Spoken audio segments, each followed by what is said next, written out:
ആ തിന്മകളോട് ഒരിക്കലും യോജിച്ചു പോകാൻ സന്നദ്ധമാകാതെ പ്രതിരോധത്തിന്റെ മാർഗത്തിൽ അടരാടി അവസാനം സമാധാനത്തിന്റെ ശാന്തിയുടെ ഒരു തീരത്തെ പ്രതീക്ഷിച്ചുകൊണ്ട് യാത്ര പോയി അവസാനം ഗുഹയിൽ അകപ്പെട്ട അസ്ഹാബുൽ കഹ്ഫ് എന്ന ഗുഹയിൽ വസിച്ചിരുന്ന ഒരു സംഘത്തെക്കുറിച്ച് പറഞ്ഞുകൊണ്ട് ഇന്നഹും ഫിത്യതുൻ ആമനൂ ബിറബ്ബിഹിം, തങ്ങളുടെ റബ്ബിൽ വിശ്വസിച്ചിരുന്ന ചെറുപ്പക്കാരായിരുന്നു അവർ എന്ന സാക്ഷീകരണമാണ് വിശുദ്ധ ഖുർആനിലൂടെ അള്ളാഹു നടത്തുന്നത്.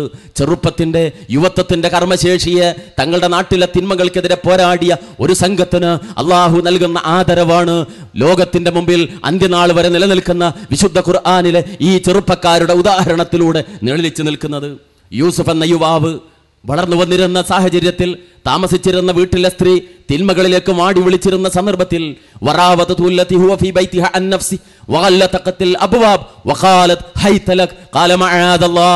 വാതിലുകൾ കൊട്ടിയടച്ചുകൊണ്ട് ആഗ്രഹപൂർത്തീകരണത്തിന് വേണ്ടി തന്നിലേക്ക് വിളിച്ചപ്പോൾ അല്ലാഹുവിൽ ശരണം എന്ന് പ്രഖ്യാപിച്ച് പിന്തിരിഞ്ഞോടിയ ഒരു ചെറുപ്പക്കാരന്റെ ചിത്രം യൂസുഫ് അലൈഹിസ്സലാമിന്റെ രംഗം വിശുദ്ധ ഖുർആനിലൂടെ അള്ളാഹു പരാമർശിക്കുകയാണ്.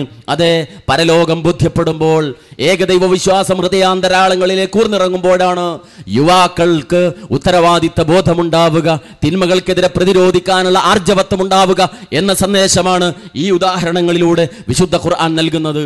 ഈ യാഥാർത്ഥ്യത്തെ മുന്നിൽ വെച്ചുകൊണ്ടാണ് ISM എന്ന യുവജന പ്രസ്ഥാനം ഇവിടെ വിശ്വാസരംഗത്തുള്ള ചൂഷണങ്ങൾ, ജാറങ്ങൾ, ശവകുടീരങ്ങൾ, ആൾദൈവങ്ങൾ പെരുകിക്കൊണ്ടിരിക്കുന്ന സാഹചര്യത്തിൽ അതിനെതിരെയുള്ള പ്രതിരോധത്തിനു വേണ്ടി വൈവാഹിക രംഗത്ത് സ്ത്രീധനം പോലെയുള്ള തിന്മകൾ പെരുകിക്കൊണ്ടിരിക്കുമ്പോൾ അതിനെതിരെയുള്ള പ്രതിരോധത്തിനു വേണ്ടി മദ്യത്തിന്റെയും മയക്കുമരുന്നിന്റെയും ധൂമിത വലയത്തിനുള്ളിൽ അകപ്പെട്ടുകൊണ്ട് യുവത്വം വീർപ്പുമുട്ടുമ്പോൾ അതിനെതിരെയുള്ള പ്രതിരോധത്തിനു വേണ്ടി തീവ്രവാദത്തിന്റെ ബലിക്കല്ലുകളിൽ ഹോമിക്കപ്പെടുന്നതിന് വേണ്ടി യുവാക്കൾ ആകർഷിക്കപ്പെടുന്ന സന്ദർഭത്തിൽ അതിനെതിരെയുള്ള പ്രതിരോധത്തിനു വേണ്ടി ഈ ഏകദൈവ വിശ്വാസവും പരലോക ചിന്തയും മുൻനിർത്തിക്കൊണ്ടുള്ള സംസ്കരണ പ്രവർത്തനത്തിലൂടെ ഉദാത്തമായ ഒരു സമൂഹത്തിന്റെ, ഒരു യുവതയുടെ പുനഃസൃഷ്ടിപ്പിന് വേണ്ടിയുള്ള കർമ്മപഥത്തിൽ ഇറങ്ങിത്തിരിച്ചിരിക്കുന്നത്.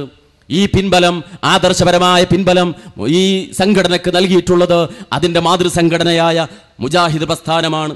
വിശ്വാസ ചൂഷണങ്ങൾക്കെതിരെ അടരാടിയിട്ടുള്ള മുജാഹിദ് പ്രസ്ഥാനം സ്ത്രീ സമൂഹത്തിന് നഷ്ടപ്പെട്ടു പോയിട്ടുള്ള സ്വാതന്ത്ര്യം തിരിച്ചു നൽകുന്നതിനു വേണ്ടി മതപ്രമാണങ്ങളെ മുന്നിൽ നിർത്തിക്കൊണ്ട് തെളിവുകളുടെ പിൻബലത്തോടുകൂടി പോരാടിയിട്ടുള്ള മുജാഹിദ് പ്രസ്ഥാനം സമൂഹത്തിലെ ഏതേത് തിന്മകൾക്കെതിരെ അതർഹിക്കുന്ന ഗൗരവത്തോടുകൂടി പ്രതികരിച്ചിട്ടുള്ള മുജാഹിദ് പ്രസ്ഥാനം, വിദ്യാഭ്യാസ നവോത്ഥാന സംരംഭങ്ങളുടെ മുമ്പിൽ നടന്നിട്ടുള്ള മുജാഹിദ് പ്രസ്ഥാനം, ബഹുമത സമൂഹത്തിൽ ഒരു പ്രസ്ഥാനത്തിന് നിർവഹിക്കാനുള്ള ദൗത്യം തിരിച്ചറിഞ്ഞുകൊണ്ട് ഇന്ത്യയിലെ മുസ്ലിം പ്രസ്ഥാനങ്ങളുടെ, മുസ്ലിം സംഘടനകളുടെ മുമ്പിൽ നടന്ന് മാതൃക കാണിച്ചിട്ടുള്ള മുജാഹിദ് പ്രസ്ഥാനത്തിന്റെ യുവജന വിഭാഗമായ ISM ഈ ഒരു ക്യാമ്പയിനിലേക്ക് ഇറങ്ങി തിരിച്ചതിന് പിന്നിലും വ്യക്തമായ ലക്ഷ്യങ്ങളുണ്ട്, കാരണങ്ങളുണ്ട്. കാലത്തിന്റെ വിളിക്കുത്തരം നൽകിക്കൊണ്ടാണ്, കാലത്തിന്റെ ചുവരെഴുത്തുകൾ വായിച്ചുകൊണ്ടാണ് ISM അതിന്റെ അജണ്ടകൾക്ക് രൂപം നൽകിയിട്ടുള്ളത്. ഇസ്ലാം എന്ന സുന്ദര സന്ദേശം, സമർപ്പണം എന്നർത്ഥമുള്ള, സമാധാനം എന്നർത്ഥമുള്ള ഇസ്ലാമിക സന്ദേശം അത് ഇരുട്ടാണ്, അത് പുരോഗതിക്ക് തടസ്സമാണ്, അത് ജഡത്വമാണ് എന്ന ആരോപണങ്ങൾ മീഡിയകളിലൂടെ സാമ്രാജ്യത്വം വിളിച്ചുകൂവിയിരുന്ന കാലഘട്ടത്തിലാണ് ഇസ്ലാം വെളിച്ചമാണ് എന്ന ക്യാമ്പയിനുമായി ISM കർമ്മപഥത്തിൽ ഇറങ്ങി തിരിച്ചത്. അതുപോലെ ജിഹാദ് എന്ന പദം സ്വർഗം നേടാൻ, മരണാനന്തര ലോകത്ത് സ്വർഗം നേടാൻ ഒരു മനുഷ്യൻ ഉപയോഗിക്കേണ്ടുന്ന ദൈവികമായ അനുഗ്രഹങ്ങൾ, ആ അനുഗ്രഹങ്ങൾ ഉപയോഗപ്പെടുത്തിയിട്ടുള്ള കർമ്മപഥത്തിലുള്ള പോരാട്ടം അതാകുന്നു ജിഹാദ്. ആ ജിഹാദ് എന്ന സുന്ദരമായ സംജ്ഞയെ കേവലമായ എതിരാളികളെ അറുകൊല നടത്താനുള്ള ആഹ്വാനമായി തെറ്റിദ്ധരിപ്പിച്ച മതത്തിന്റെ പേരിൽ കടന്നു വന്ന ഭീകരവാദ പ്രസ്ഥാനങ്ങൾ, അത്തരമൊരു സാഹചര്യത്തിൽ ജിഹാദ് വിമർശനങ്ങളും വസ്തുതയും എന്ന പ്രചാരണ പ്രവർത്തനവുമായും സമൂഹ മധ്യത്തിലേക്ക് ഇറങ്ങിത്തിരിക്കാൻ ISM തയ്യാറായി തീർന്നു.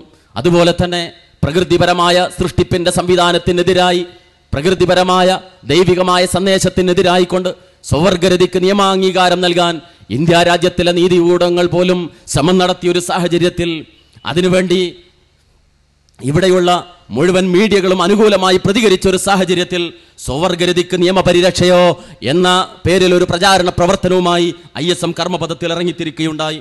ഇതുപോലെ തന്നെ മതസന്ദേശത്തിൽ നിന്ന് മതവിശ്വാസികൾ അകന്നു പോവുകയും മതം തെറ്റിദ്ധരിക്കപ്പെടുകയും ചെയ്ത ഒരു സാഹചര്യത്തിലാണ് മതം ഗുണകാംക്ഷയാണ് എന്ന പ്രമേയത്തെ മുൻനിർത്തിക്കൊണ്ടുള്ള ഈ ഒരു പ്രചാരണ പ്രവർത്തനവുമായി ISM ഇറങ്ങിത്തിരിച്ചിട്ടുള്ളത്.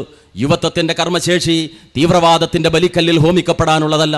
യുവത്വത്തിന്റെ കർമ്മശേഷി പൗരോഹിത്യത്തിന്റെ ചൂഷണങ്ങൾക്ക് കുടപിടിക്കാനുള്ളതല്ല. യുവത്വത്തിന്റെ കർമ്മശേഷി എന്നത് സാമ്രാജ്യത്വത്തിന്റെ അജണ്ടകൾക്ക് ബലിയാടുകളാകാനുള്ളതല്ല. യുവത്വത്തിന്റെ കർമ്മശേഷി ഭൗതിക സുഖങ്ങളിൽ അഭിരമിച്ച് ആറാടാനുള്ളതല്ല. യുവത്വത്തിന്റെ കർമ്മശേഷി രാഷ്ട്രീയ അധികാരങ്ങളുടെ നഷ്ടസ്വപ്നങ്ങളുടെ മേച്ചിൽപ്പുറങ്ങളിൽ ഗതികിട്ടാ പ്രേതങ്ങളായിക്കൊണ്ട് അലഞ്ഞു നടക്കാനുള്ളതല്ല, മറിച്ച് യുവത്വത്തിന്റെ കർമ്മശേഷി ചൂഷണങ്ങൾക്കെതിരെ പോരാടാനുള്ളതാണ്. യുവത്വത്തിന്റെ കർമ്മശേഷി സാമൂഹിക ജീർണതകൾക്കെതിരെ അടരാടാനുള്ളതാണ്. യുവത്വത്തിന്റെ കർമ്മശേഷി സമൂഹത്തിന്റെ പുനഃസൃഷ്ടിപ്പിന് വേണ്ടി ഫലപ്രദമായി ഉപയോഗപ്പെടുത്താനുള്ളതാണ്. ആ ഒരു തീരുമാനത്തിന്റെ ഭാഗമായിട്ടാണ് ആധുനിക സാഹചര്യത്തിൽ പുറംതിരിഞ്ഞു നിൽക്കുന്ന ഷണ്ഡീകരിക്കപ്പെട്ട ഉത്തരവാദിത്ത ബോധത്തിൽ നിന്ന് ഒളിച്ചോടുന്ന യുവതയ്ക്ക് ദിശാബോധം നൽകാൻ, കൃത്യമായ കാഴ്ചപ്പാടുകൾ നൽകാൻ ISM ഇത്തരത്തിലൊരു ദൗത്യവുമായി ഇറങ്ങി തിരിച്ചിട്ടുള്ളത്. ഞാൻ അവസാനിപ്പിക്കുകയാണ്. ഈ ബാധ്യതാ നിർവഹണത്തിൽ ഇത്രയും കാലമായി സജീവമായി കേരളത്തിന്റെ മുക്കുമൂലകളിൽ പ്രചാരണ പ്രവർത്തനങ്ങൾ നടന്നു വരികയായിരുന്നു. അതിന്റെ സമാപനം ഇൻഷാ അല്ലാഹ് നാളെ ചരിത്രമുറങ്ങുന്ന ഈ കടലോരത്ത് നാളെയുടെ സായാഹ്നത്തിൽ അരങ്ങേറുകയാണ്. ഈ സാഹചര്യത്തിൽ